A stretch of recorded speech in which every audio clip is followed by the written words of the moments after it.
नमस्कार विद्यार्थी मित्रांनो, सुप्रभात. इयत्ता 9वी विषय इतिहास, प्रकरण 4 आर्थिक विकास. विद्यार्थी मित्रांनो, मागच्या तासिकेत आपण प्रकरण 4 आर्थिक विकास याचा भाग पहिला पाहिला. पहिल्या भागामध्ये आपण पाहिलं की भारताने मिश्र अर्थव्यवस्था स्वीकारली. त्यानंतर मिश्र अर्थव्यवस्थेचे उद्दिष्ट काय होते, पंचवार्षिक योजना काय आखण्यात आल्या, पंचवार्षिक योजनेमध्ये एकूण किती पंचवार्षिक योजना झाल्या, आपण 9 पंचवार्षिक योजना पाहिल्या. तर आता आपण भाग दुसरा पाहणार आहोत. आर्थिक विकास प्रकरण 4चा भाग दुसरा पाहणार आहोत.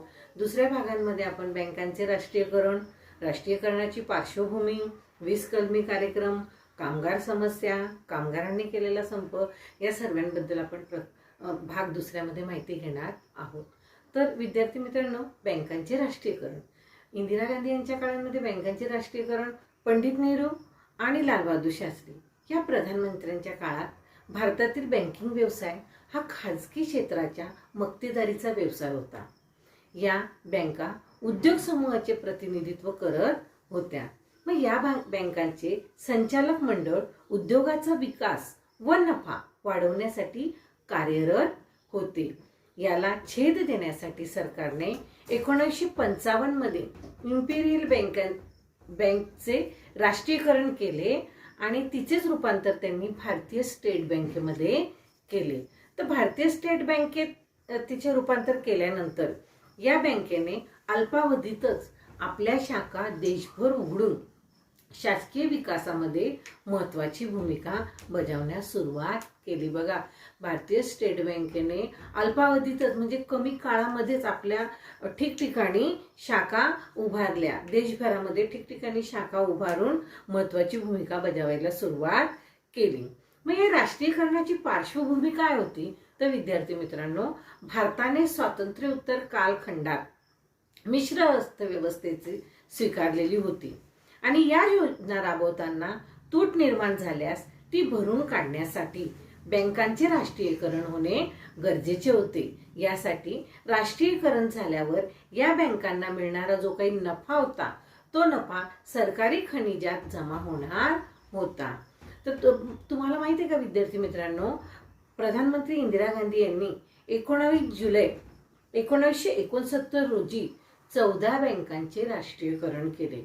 मग या 14 बँकांचे राष्ट्रीयकरण केल्यानंतर मग 14 बँका कोणकोणत्या, तर पहा, Allahabad bank, bank of Baroda, bank of India, Dena bank, त्याच्यानंतर central bank, Indian bank, Indian overseas bank, Punjab national bank, syndicate bank, united bank, bank of united commercial bank, नंतर UCO bank, union bank of India, अशा एकूण 14 बँकांचा समावेश या राष्ट्रीयकरणामध्ये आहे.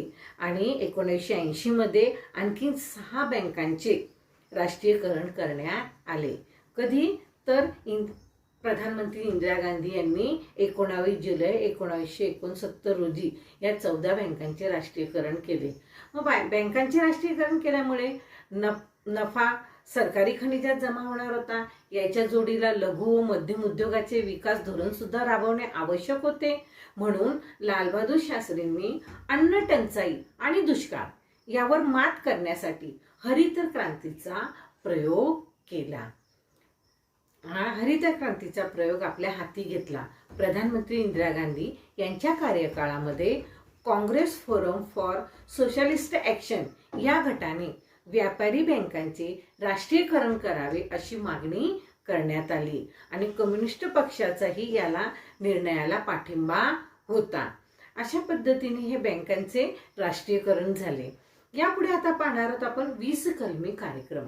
हा 20 कलमी कार्यक्रम काय आहे, तर बघा, 1 जुलै 1975 रोजी प्रधानमंत्री इंदिरा गांधी यांनी 20 कलमी कार्यक्रमाची घोषणा करून विकसित राष्ट्रांच्या दिशेने वेगवान वाटचाल करण्याला प्रयत्नाचा संघ आणि त्या 20 कलमी कार्यक्रमांमध्ये मग पुढील 5 गोष्टींचा समावेश होता. त्या तरतुदी पुढील प्रमाणे आहेत. एक म्हणजे शेती आणि शहरी भागातील कमाल जमीन धारणा, संपत्तीची समान वाटणी, शेतमजुरांना किमान वेतन आणि जलसंधारण योजनांमध्ये वाढ करणे. हे 20 कलमी कार्यक्रमाची एक पहिली तरतूद होती.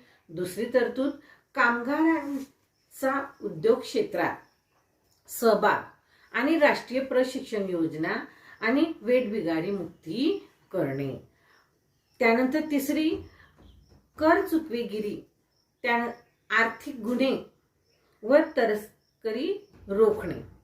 चौथी आहे जीवनावश्यक वस्तूंचे दर नियंत्रण, रेशनिंग व्यवस्थेमध्ये सुधारणा करणे. आणि पाचवी तरतूद आहे हातमाग क्षेत्र विकासद्वारे उत्तम वस्त्रोद्योग निर्मिती, दुर्बल घटकांची कर्जमुक्ती, घर बांधणी, दळणवळण सुविधा, शाळांसाठी शैक्षणिक साहित्य उपलब्ध करून देणे. या सर्व तरतुदी, या 5 तरतुदी 20 कलमी कार्यक्रमामध्ये पंतप्रधान इंदिरा गांधी यांनी 1 जुलै 1975 रोजी ह्या 20 कलमी कार्यक्रमाची आखणी केली. त्यात आता आपण पाहूया कामगार समस्या. 11 जुलै 1851 रोजी मुंबईमध्ये पहिली कापड गिरणी कासवजी दावर यांनी सुरू केली होती आणि पुढे दादर, परळ, भायखळा, शिवळी, प्रभादेवी आणि वरळी येथे कापड गिरण्या सुरू झाल्या. हा भाग गिरणगाव म्हणून ओळखला जाऊ लागला. बघा, गिरगाव कडचा जो मुंबईकडचा भाग आहे तिथे इतक्या गिरण्या सुरू झाल्या, म्हणजे कंपन्या सुरू झाल्या की त्याला गिरणगाव म्हणून ओळखलं जाऊ लागलं. आणि हे गिरणगावच जणू काही तिथं सकाळी सुरू होणारे कामगारांची रेलचेल आणि सुरू होणारे जी काही कामगारांचं, म्हणजे असं त्याला संबोधलं जात होतं की जणू हे गिरणगाव जणू काही कामगार लोकांचं एक हृदयच आहे की तिथे पहाटेपासून तर रात्रीपर्यंत सर्वीकडे काम, म्हणजे गिरण्या सुरू असलेल्या दिसतात. म्हणजे छोट्या मोठ्या कंपन्या, म्हणजे प्रत्येक लोकांना वेगवेगळ्या प्रकारचं तिथं कंपनीमध्ये काम मिळतं, व्यवसाय करायला मिळतो. इतके कामगार लोक तिथं काम करतात. मग बघा, 80च्या दशकामध्ये कामगारांमध्ये असंतोष निर्माण झाला आणि असंतोष निर्माण होण्यास अन्य क्षेत्रातील आर्थिक परिस्थिती सुद्धा त्याला कारणीभूत ठरली होती. मग काही उद्योगांमध्ये कामगारांचे पगार वाढत होते, त्यांना बोनसची रक्कम जास्त मिळत होती, तर गिरणी कामगारांपेक्षा त्यांना जास्तीच्या सुविधा सुद्धा मिळत होत्या. काही कंपन्या, आता कंपन्यांमध्ये पण तफावत असते, काही उच्च याच्या कंपन्या असतात तर काही कमी याच्या कंपन्या असतात. म्हणजे थोडं उच्च लेवलच्या कंपन्या असतात, तिथल्या लोकांना चांगल्या सुविधा मिळतात, त्यांचा वेतनवाढ, पगार त्यांना जास्त याच्यात मिळतो. म्हणजे काही साध्या सुध्या कंपन्या असतात तिथील तिकडच्या लोकांना सुविधा कमी असतात, त्यांचा पगार कमी असतो. परंतु ज्या उच्च कंपन्या असतात त्यांच्यापेक्षा ज्या खालच्या दर्जाच्या कंपन्या असतात तिथं काम मात्र मेहनतीचं असतं. त्यामुळे लोकांमध्ये, हे गिरणी कामगारांमध्ये काम करणाऱ्या लोकांमध्ये असा काही असंतोष निर्माण झाला.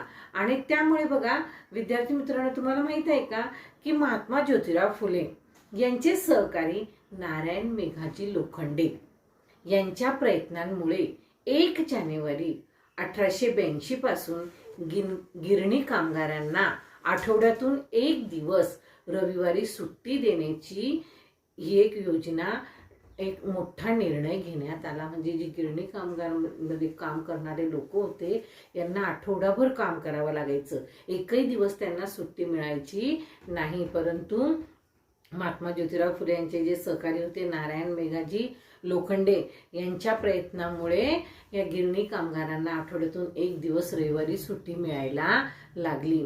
तर बघा, असाच 2.5 लाख कामगार लोकांनी, हे छोटे मोठे उद्योग करणारे कामगार लोक, 2.5 लाख कामगार लोकांनी मुंबई येथे मोठा संप पुकारला होता. मग तो कशा पद्धतीचा, तर पहा विद्यार्थी मित्रांनो, 1981च्या दिवाळीत कामगारांना 20% बोनसची अपेक्षा होती. कामगाराचे प्रतिनिधित्व करणाऱ्या राष्ट्रीय मिल मजदूर संघाने मालक वर्गाशी वाटाघाटी सुरू करून कामगार वर्गाला विश्वासात न घेता 8 ते 17% वर तडजोड केली आणि बोनसमधील कपात ही असंतोषाची ठिणगीच जणू काही ठरली. काही कामगार डॉक्टर दत्ता सामंत यांच्याकडे गेले, त्यांनी डॉक्टरांना नेतृत्व स्वीकारण्याची विनंती सुद्धा केली आणि 65 गिरण्यांमधील कामगार एकत्र आले आणि दत्ता सामंत यांनी त्या संपाचे नेतृत्व स्वीकारले आणि 18 जानेवारी 1982 रोजी मुंबईमध्ये 2.5 लाख कामगार संपावर गेले. गिरणगावची जी काही धडधड जणू काही थांबली, जणू मुंबईचे हृदयच बंद पडले. म्हणजेच पहाटे उचल्यापासून ते कंपन्यांचा भोंगा, तिकडे छोटे मोठे कंपन्यांचे ते कामगार काम करतात ते आवाज गिरण्यांचे. तर जेव्हा हा संप पुकारला गेला तर जणू काही मुंबईची हृदयच बंद पडले, म्हणजे धडधडच बंद पडली. मग अशा पद्धतीने ह्या कामगारांनी केलेला संप आणि कामगारांचं प्रतिनिधित्व करणारे डॉक्टर दत्ता सामंत यांच्या निर्णयाने 2.5 लाख कामगारांनी संप पुकारला. त्या संपामुळे मग पुढे अनेक अडचणी सुद्धा लोकांना आल्या. तुम्हाला माहिती आहे का विद्यार्थी मित्रांनो, सांस्कृतिक दृष्ट्याही लोकनाट्य, लोककला, साहित्य या क्षेत्रामध्ये कामगार वर्गाचे मोठे योगदान आहे. अण्णाभाऊ साठे, शाहीर अमरसिंग, शाहीर साबळे इत्यादी अनेक लोकशाहीर यांनी प्रबोधनकारी कार्यक्रमांमुळे ते लोकप्रिय तर होते. त्यानंतर नारायण सुर्वे, नामदेव ढसाळ इत्यादी कवींनी श्रमिकांचे वास्तव दर्शन आपल्या कवितांद्वारे घडवलेले आहेत. बघा, हे मोठमोठे अण्णाभाऊ साठे वगैरे यांच्यासारखे लोकनाट्य, लोककला करणारे मोठमोठे शाहीर होऊन गेलेले आहेत. ह्या शाहिरांनी ह्या कामगारांची, त्याच्यानंतर कामगार लोक यांचं त्यांच्या पोवाड्यातून वगैरे त्यांनी छोटे मोठे असे कार्यक्रम करून, प्रबोधनकारी करून कामगारांचं जे काही जीवनचरित्र आहे ते लोकांच्या समोर आणून दिलेलं आहे.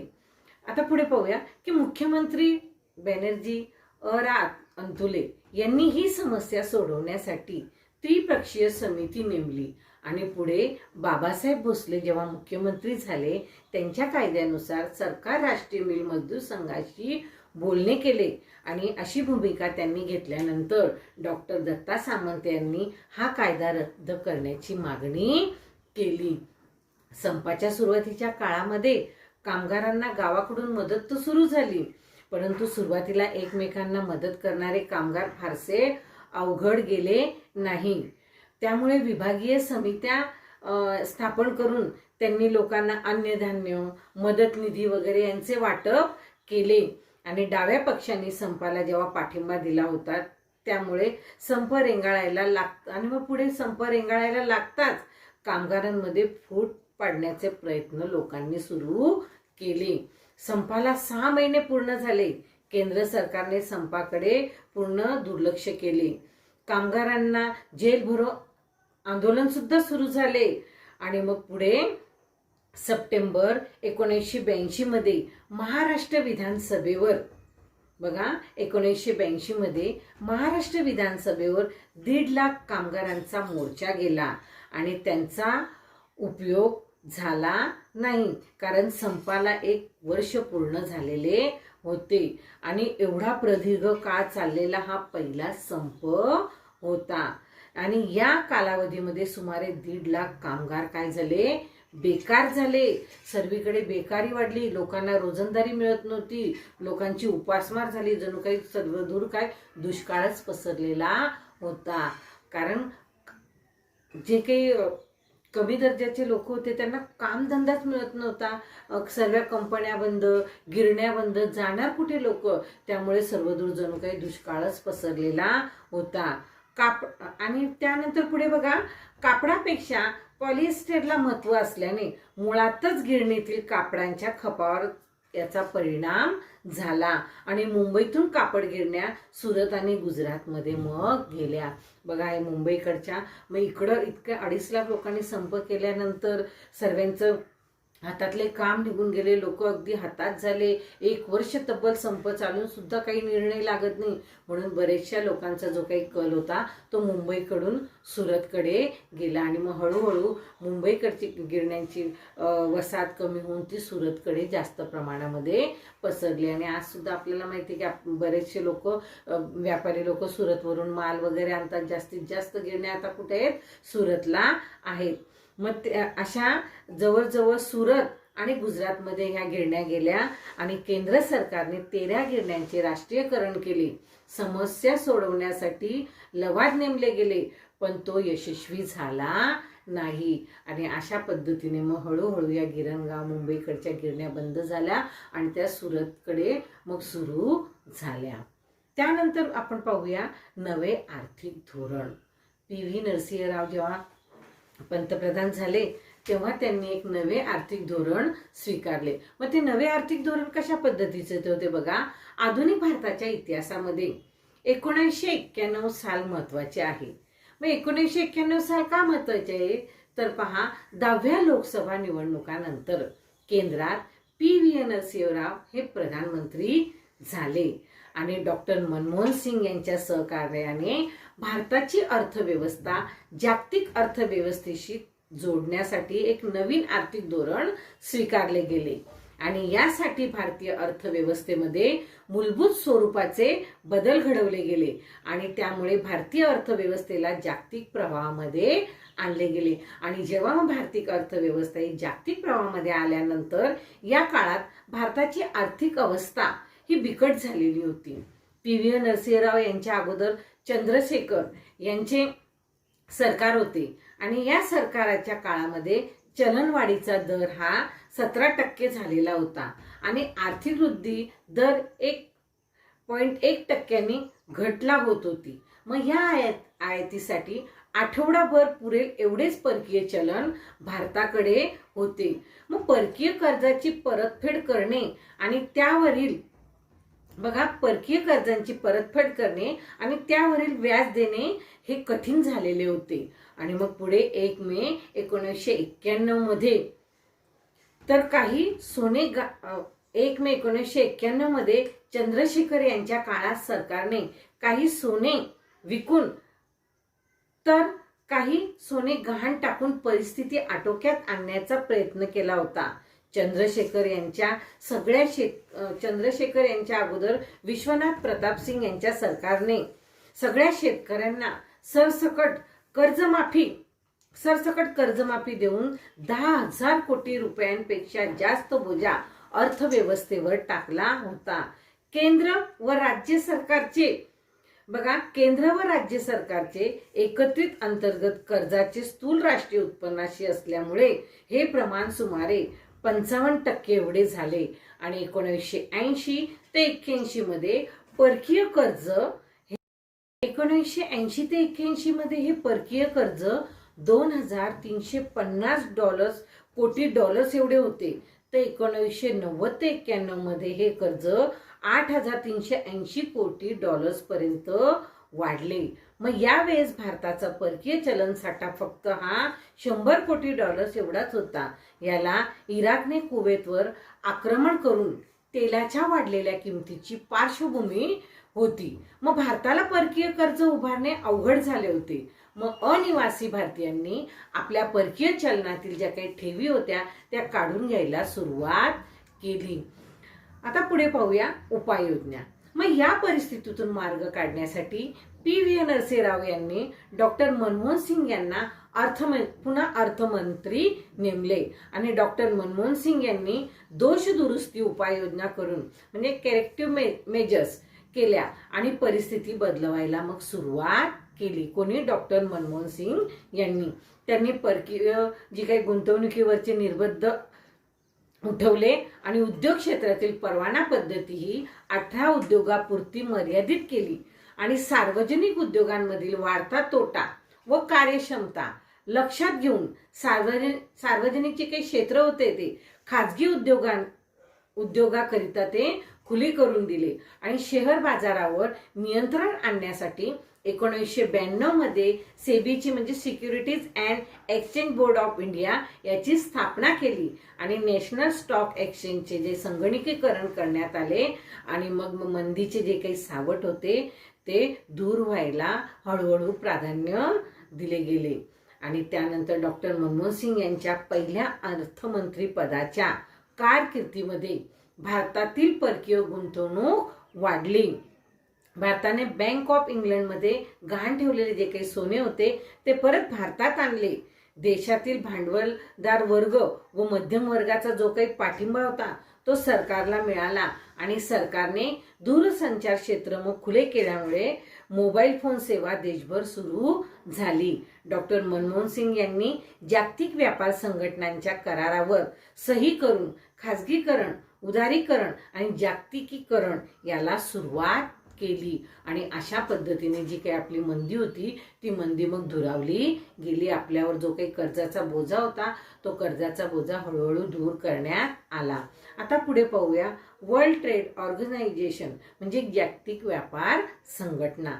भारताने 1995 मध्ये वर्ल्ड ट्रेड ऑर्गनायझेशनचे म्हणजे WTO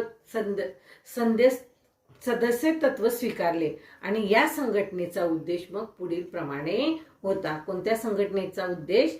जागतिक व्यापार संघटना. या जागतिक व्यापार संघटनेचा संदेश मग उद्देश हा पुढील प्रमाणे होता. तो म्हणजे देशांमधील व्यापार खुला करणे, आंतरराष्ट्रीय मुक्त व्यापाराला अडथळा आणणारे व भेदाभेद करणारे जे काही कायदे होते ते कायदे निर्बंध नियम व धोरणे संपुष्टात आणणे व जगभरातील व्यापाऱ्यांचे रीतसर बहुपक्षीय यंत्रणेच्या माध्यमामधून नियमन करणे हे जागतिक व्यापार संघटनेचे उद्दिष्ट होते. आणि मग जागतिक व्यापार संघटनेच्या अस्तित्वात येण्यापूर्वी गेट अस्तित्वात होते म्हणजे general agreement on tariffs and trade. ही संघटना आंतरराष्ट्रीय स्तरावर कार्यरत होती. ती व्यापार नियमन करायची आणि भारतामध्ये जागतिक व्यापार संघटना संदर्भात परस्पर विरोधी टोकाची मते होती. मग असे असूनही WTOचे जे काही सदस्यत्व स्वीकारण्याचा जो काही निर्णय होता तो जागतिक व्यापार संघटनेच्या तरतुदीने अनुदानाने आयात निर्यात परकीय गुंतवणूक, सुरक्षित क्षेत्रे, शेती, तंत्रज्ञान आणि सेवा यांच्याशी संबंधित आहे. मग भारत सदस्य झाल्यापासून वीज, पाणी, वाहतूक, शिक्षण आणि आरोग्य या क्षेत्रांमध्ये झपाट्याने व्यापारीकरण झाले. मग जागतिक व्यापार संघटनेच्या वेगवेगळ्या अहवालानुसार दारिद्र्य रेषेखालील लोकसंख्येमध्ये घट, बालमृत्यूमध्ये घट, पिण्याचे पाणी, सांडपाणी याबाबतच्या सोयीसुविधा उपलब्धता यामध्ये भारताने सुधारणा केल्या होत्या. आणि मग जागतिक व्यापार संघटनेच्या मार्गावर भारताने पुढे दक्षिण आशियाई प्राधान्य व्यापार करार म्हणजे साऊथ एशिया फेव्हरिशियल ट्रेड एग्रीमेंट हा केला आणि भारताने 7 देशांकरिता विविध वस्तूंच्या आयातीवरील निर्बंध मग उठवले आणि आयात शुल्कामध्ये सवलत दिली. भारतीय विमा क्षेत्र खाजगी व परकीय गुंतवणुकीमध्ये खुले करून दिले. अशा रीतीने आपण विद्यार्थी मित्रांनो आपण प्रकरण 4 आर्थिक विकास भाग 1 व भाग 2 पाहिला. भाग 1 मध्ये आपण मिश्र अर्थव्यवस्था पाहिली, त्यानंतर पंचवार्षिक योजनांचे 9 प्रकारच्या पंचवार्षिक योजना पाहिला, त्यांचे नियोजन पाहिले, त्यांचे उद्दिष्ट पाहिले. त्यानंतर आपण भाग 2 मध्ये 14 बँकांचे जे काही राष्ट्रीयकरण करण्यात आले 14 बँकांचे राष्ट्रीयकरण पाहिले, गिरणी कामगारांचा संप पाहिला. त्यानंतर नवे आर्थिक धोरण जे स्वीकारले गेले, नवीन आर्थिक धोरण स्वीकारल्यामध्ये पंतप्रधान मनमोहन सिंग यांनी 1991 जे काही साल होते ते महत्त्वाचे होते. त्यामध्ये पंतप्रधान मनमोहन सिंग यांनी ज्या काही नवीन योजना केल्या त्या पहिल्या. त्यानंतर त्याच्या अगोदरच्या काळामध्ये जेव्हा आपल्यावर कर्जाचा बोजा झाला होता तो निवारण्यासाठी पंतप्रधान मनमोहन सिंग PV नरसिंह राव यांनी मनमोहन सिंग यांना अर्थमंत्री केले. मग मनमोहन सिंग यांनी ते अर्थमंत्री झाल्यानंतर जो काही आपल्यावर बोजा होता तो त्यांनी कमी करण्याचा प्रयत्न केला. त्यानंतर मग जागतिक व्यापारीकरण म्हणजे त्यानंतर व्यापार संघटनेचा करार करून त्यामध्ये खाजगीकरण, उदारीकरण आणि जागतिकीकरणला सुरुवात केली. मग खाजगीकरण, उदारीकरण आणि जागतिकीकरणच्या ज्या काही वेगवेगळ्या संस्था होत्या त्यांचे प्रतिनिधी यांच्याशी वाटाघाटीच्या बोलण्या सुरू झाल्या आणि मग जागतिक व्यापार संघटनेच्या मार्गाने भारताने पुढे अनेक म्हणजे दक्षिण आशियाई प्राधान्य व्यापाराचा करार केला. अशा पद्धतीने अशा रीतीने आपण स्वातंत्र्योत्तर भारताची आर्थिक वाटचाल ही प्रकरण 4 मध्ये अभ्यासली. मिश्र अर्थव्यवस्थातील जागतिकीकरण असा प्रवास आपण केला. आता पुढील पाठामध्ये आपण भारताची अन्य क्षेत्रातील प्रगती पाहणार आहोत.